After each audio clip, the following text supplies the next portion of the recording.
Welcome back to your own YouTube channel popular classes. दोस्तों, कुछ बच्चों का कमेंट आया था कि कृपया आप प्रेजेंट कंटीन्यूअस टेंस का पैसिव वॉइस बताएं कि हम उसको कैसे बनाएं। तो बहुत ही सिंपल है।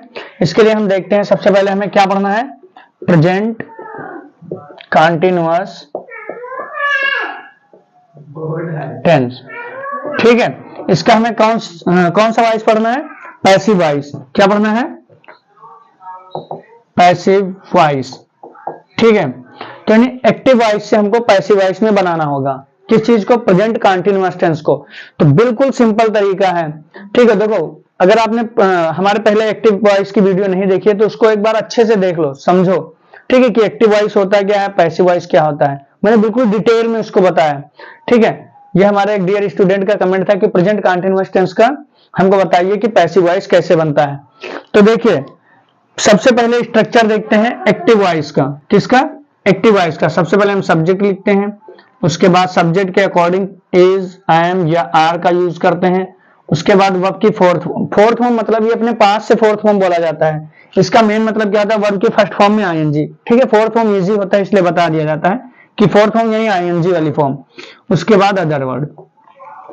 ठीक है, और अगर निगेटिव होता है तो इज, एम, आर, इसी के बाद हमको नॉट लगाना होता है। क्वेश्चन है तो इसी को हम पहले कर देते हैं।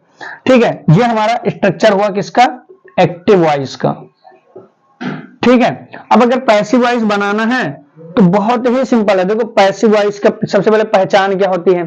अगर एक्टिव वॉइस है तो मेन पहचान होती है इससे। टेंस की पहचान किससे होती है, वर्ब से। हमेशा वर्ब से ही पहचान होगी टेंस की। ठीक है, दूसरी बात, पैसिव वॉइस के अंदर दो चीज। पैसिव वॉइस में एक तो हमेशा वर्ब की थर्ड फॉर्म आएगी, इसके अलावा कोई फॉर्म नहीं आएगी। जो मेन वर्ब होगा, फिर से एक बार समझो, जो मेन वर्ब होगी उसकी हमेशा थर्ड फॉर्म यूज होगी। दूसरी बात, अगर वो कंटीन्यूअस है तो थर्ड फॉर्म से पहले आपको बीइंग लगेगा। क्या, बीइंग लगा होगा, आप समझ जाना कि वर्ब की थर्ड फॉर्म है। ठीक है, यानी कि कंटीन्यूअस बीइंग लगा है अगर, तो आप समझ जाना कि कंटीन्यूअस टेंस है। ठीक है, तीसरी बात, बीइंग से पहले अब बी की फॉर्म एक लगी होगी, यानी इज या फिर एम या फिर आर। अगर इज, एम, आर लगा है तो प्रेजेंट हो जाएगा। अगर यहां पर वाज वर लिखा है तो वो पास्ट हो जाएगा, बस। ठीक है, तो सब्जेक्ट इज, एम, आर, फिर वर्ब की फोर्थ फॉर्म, फिर अदर वर्ड। ये हमारा क्या हो जाएगा, एक्टिव वॉइस। ठीक है, अब देखते हैं। ठीक, subject is, am, are, verb की फोर्थ फॉर्म, अदर वर्ड। अब इसका पैसिव वॉइस हमारा क्या बनेगा, सबसे पहले क्या लिखेंगे, सब्जेक्ट। लेकिन ये जो सब्जेक्ट होगा वो ये ऑब्जेक्ट बनेगा। ठीक है, यानी वो ऑब्जेक्ट जो होगा उसको हमें सब्जेक्ट के रूप में लिखना है। ठीक है, यानी कि यहाँ पे कोई नाम है तो कोई मतलब नहीं, नाम का नाम ही रहेगा। मान लो आई, यहाँ पे मी है, हर है, हिज है, हिम है, तो उसके अकॉर्डिंग हमें यहाँ सब्जेक्टिव केस उसका लिखना है। यानी यहाँ पर ऑब्जेक्टिव केस होगा, उसी का हमें क्या है करना है, सब्जेक्टिव केस करना है। उसके बाद क्या करना है, सब्जेक्ट के अकॉर्डिंग ही इज, एम या फिर आर लगाना है। यहां पर क्या गलती हो जाती है कि हम वाज वर में इसको चेंज कर देते हैं, तो वो तो डायरेक्ट इनडायरेक्ट में चेंज होता है, ना कि एक्टिव पैसिव में। ठीक है, कि हाँ प्रेजेंट का हम पास्ट बना दिए। हाँ, जो फॉर्म है प्रेजेंट है तो प्रेजेंट ही रहेगा, तो सब्जेक्ट इज, एम, आर। अब इसके बाद हमको यहां पर बीइंग लगाना होगा। क्या लगाना होगा, बी की फॉर्म में आईएनजी, बीइंग। समझे नहीं समझे। अब बीइंग के बाद क्या लगाना होगी, वर्ब की थर्ड फॉर्म। ठीक है, प्लस यहां पर एक प्रीपोजिशन आएगा। 99% नहीं, लेकिन 98% हम कह सकते हैं। वो प्रीपोजिशन कौन सी होगी, बाय होगी। ठीक है, ज्यादातर यही आएगा।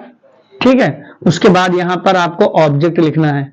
वो ऑब्जेक्ट क्या होगा, ये सब्जेक्टिव केस जो होगा यही यहां पर उसका ऑब्जेक्टिव केस बनेगा, बस। Sentence complete.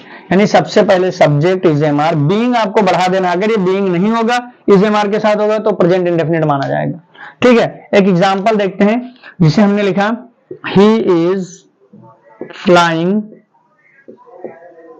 काइट्स। काइट लिख दे, he is flying the kite. ठीक है, अब इसको बनाना है तो देखो, सबसे पहले क्या करना है, इस ऑब्जेक्ट को सब्जेक्ट बनाना है। तो इस ऑब्जेक्ट को हम यहां से उठाएंगे, ये यहां तक ऑब्जेक्ट है आपका, तो यहां पर हमने लिखा द काइट। ठीक है, उसके बाद सेंटेंस के अकॉर्डिंग काइट है तो इज। अगर यहां पे मान लो होता kites, he is flying kites, तो यहां पर जब हम काइट्स लिखेंगे ठीक है, तो यहां पर इज के बजाय आर करेंगे। यहां द काइट यानी एक पतंग है, काइट है तो इज आएगा, अगर एक से ज्यादा है तो आर आएगा।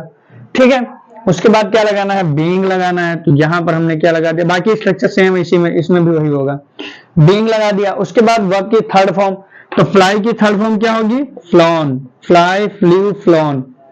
ठीक है, तो the kite is being flown. उसके बाद अभी प्रेपोजिशन एक लगाएंगे बाय, ही का ऑब्जेक्टिव केस लिख देंगे, यहां पर क्या होगा, ही, बस बन गया। The kite is being flown by him, पतंग उसके द्वारा उड़ाई जा रही है। ठीक है, ऐसे ही हमको सेंटेंस बनाना है, यानी सबसे पहले हमको उस ऑब्जेक्ट को सब्जेक्ट बनाना है, इज एम आर लगाना है, बीइंग लगाना है, वर्ब के third form by plus object. एक और एग्जांपल हम देख रहे हैं यहां पर। ठीक है, एक और एग्जांपल से अच्छे से समझते हैं। जैसे लिखा है यू आर, चलो एक निगेटिव बना लेते हैं, यू आर नॉट प्लेइंग। अच्छा, यहां पर एक चीज और देखना, प्लेइंग क्रिकेट। ठीक है, अब ये गेम का नाम है ना, तो इससे पहले हमको आर्टिकल नहीं लगाना है, he is playing the cricket, he is not playing the cricket, गलत हो जाएगा। गेम के नाम से पहले हमको द नहीं लगाना है। अब देखो यहां पर कैसे बनेगा, तो सबसे पहले क्या करना है, अच्छा यहां पर एक चीज और आपको बता दें, you are not playing cricket in my field. ठीक है, अब यहां पर ऑब्जेक्ट क्या, ऑब्जेक्ट तो ये है, वो क्या खेल रहा है, क्रिकेट खेल रहा है, इससे आपको कोई मतलब नहीं है। ठीक है, हमें लिखना क्या है, ऑब्जेक्ट ही तो लिखना है, तो ये ऑब्जेक्ट तो है नहीं, ऑब्जेक्ट क्या है, वो खेल रहा है, क्या खेल रहा है, क्रिकेट खेल रहा है। ठीक है, तो हमको लिखना है क्रिकेट ही पहले, यानी कि हाँ लास्ट वाला है, ये गलतियां हो जाती है, इन माई फील्ड पहले लिख दें, बन ही नहीं पाएगा, जबरदस्ती बना दो अलग बात। तो क्रिकेट को हम सबसे पहले लिखेंगे, तो क्या लिखेंगे यहाँ पर, क्रिकेट। अब देखो यहाँ आर है, तो यानी कि हम आर ही उतारे, इसी सब्जेक्ट इसको बनाया है ना हमने, तो इसी के अकॉर्डिंग हमको उतारना है, तो सब्जेक्ट, अब क्रिकेट एक ही माना जाता है गेम, तो इज। ठीक है, नॉट है तो नॉट यहां पे लगा देंगे। ठीक है, इसको शॉर्ट फॉर्म में हम क्या लिख सकते हैं, इजेंट, इजेंट लिखो, ज्यादा सही रहेगा। ठीक है, उसके बाद क्या करना है, बीइंग, उसके बाद वर्ब की थर्ड फॉर्म, प्लेइंग का थर्ड फॉर्म क्या होता है, प्लेड। ठीक है, बाय, यू का ऑब्जेक्टिव केस भी क्या होता है, यू। ठीक है, बना नहीं बना, देखो कितना इजी है, cricket is not being played by you. ठीक है, उम्मीद करते हैं कि आप लोगों को समझ में आ गया होगा कि हाँ कैसे बनेगा ये। अब अगर मान लो कि ये क्वेश्चन हो, अब यहीं पर हम देख लेते हैं, मान लो ये क्वेश्चन वाला सेंटेंस हो, तो हम कैसे बनाएंगे। मान लो सेंटेंस लिखा है, are they reading, are they reading your old books. अब कैसे बनाएंगे, are the reading your old books, ये एक्टिव वॉइस है।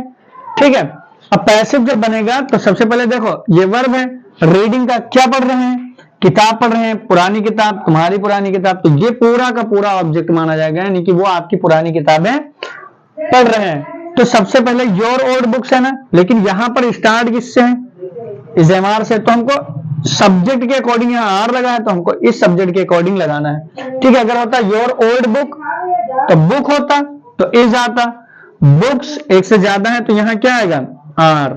ठीक है, आर, उसके बाद ऑब्जेक्ट क्या है, योर ओल्ड बुक्स। ठीक है, आर योर ओल्ड बुक्स, उसके बाद बीइंग, देखो सब्जेक्ट हो गया, इज एम आर हो गया, क्वेश्चन में ये इधर से उधर चला जाता है ना, बीइंग हो गया, वर्ब की थर्ड फॉर्म, रीड की third form red, spelling same रहेगा, बाय का बाय, ऑब्जेक्ट दे का क्या हो जाएगा, देम, और लास्ट में क्वेश्चन मार्क आना, इट्स अ मस्ट। जब भी बताना है कि हाँ ये चीज जरूरी है तो बोला करो इट्स अ मस्ट। ठीक है, तो बन गया, are your old books being read by them. ठीक है, अच्छा मान लो यहां पर बुक्स के बजाय बुक होता, यहां पर बुक्स के बजाय क्या होता, बुक, तो यहां पर कुछ नहीं करना होता, इज लिख देते, is your old book being read by them, और लास्ट में क्वेश्चन मार्क। ठीक है, तो उम्मीद करते हैं कि आप लोगों को समझ में आ गया होगा कि हाँ कैसे बनाया जाता है। अगर आप लोगों को भी कोई टॉपिक है ग्रामर का जो समझ में नहीं आ रहा है तो आप विदाउट एनी टेंशन, ठीक है, आप कमेंट बॉक्स में कमेंट कर सकते हैं कि हाँ हमें ये टॉपिक पर ये वीडियो एक बना दीजिए, मैं उस पर तुरंत वीडियो बना दूंगा। ठीक है, उम्मीद करते हैं कि आप लोगों को वीडियो पसंद आई होगी। अगर वीडियो पसंद आई है तो लाइक करें, शेयर करें और सब्सक्राइब करें। Thanks for watching this video, love you guys.